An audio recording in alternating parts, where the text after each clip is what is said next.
Funny thing is, like, I didn't start off sampling. Like, beat wise, like I told you, the first beat I made, well, it was an interpolation, but essentially that was how it was. And I didn't really have like, I couldn't sample until I got the MP.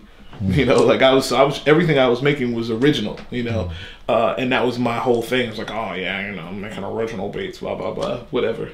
So when I started sampling, probably around, I guess, like 2001, and then that took me on a whole different journey of just learning how to sample really well, learning how to. I've always been, I guess, if there are two schools of samplers, that you're either, you know, you chop or you loop. That's kind of, you know, one of the things.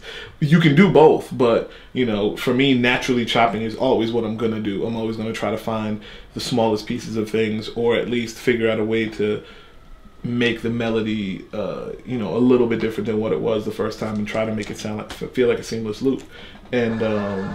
And so that's what I would do, all just, you know, little chops, things like that. And then I eventually grew into looping some things and doing some stuff.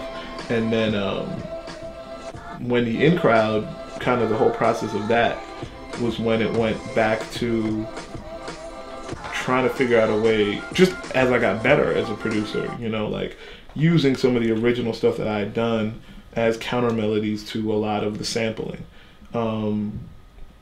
Instead of it just being kind of letting this, like, instead of building out the sample as just making it sound like a really good sample, it was just like, okay, the sample is what it is, this loop is what it is, if you were there, what melody would you have played over it? You know, like, what would you have done to add to the record?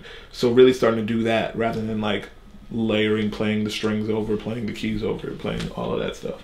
And so I just got better, I think.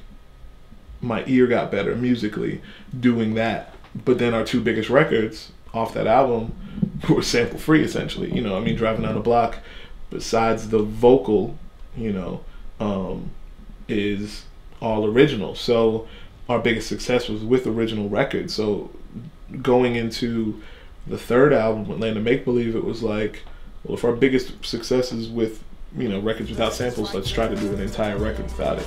And so that was kind of where I was going into mentally with that. And I think that's where we lost people, honestly.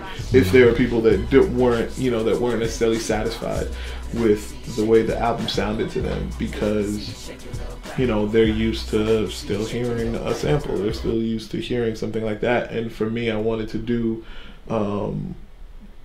a different journey. We had been going through a lot of weird stuff personally, and I just felt like it was limited in what we wanted to do if we continued to at least sample for that. So we needed to explore all kinds of new stuff. Knowledge needed to explore stuff lyrically, and it just made sense that we were doing it kind of without using samples. I mean, I still use, like I said, I still figure out to use breaks and all that stuff in there, but it just it was more freeing to sit there and just do something straight from the head and not worry about having to clear it. You know, and that's a big thing now too, is just like the whole idea that, you know, it costs to sample, and it you know, it costs at a certain level, especially, you know, we are not under the radar anymore when it comes to those things. And if we just put out a record on MTV that has a huge sample in it that we didn't clear, you know, we're going to be in some trouble. So rather than deal with that, it's like, let's just do something sample free. But then, you know, the flip side of it, for the people that didn't like it that we didn't sample, you know, like MTV, VH1, they picked up our entire catalog to play whenever they see fit, you know.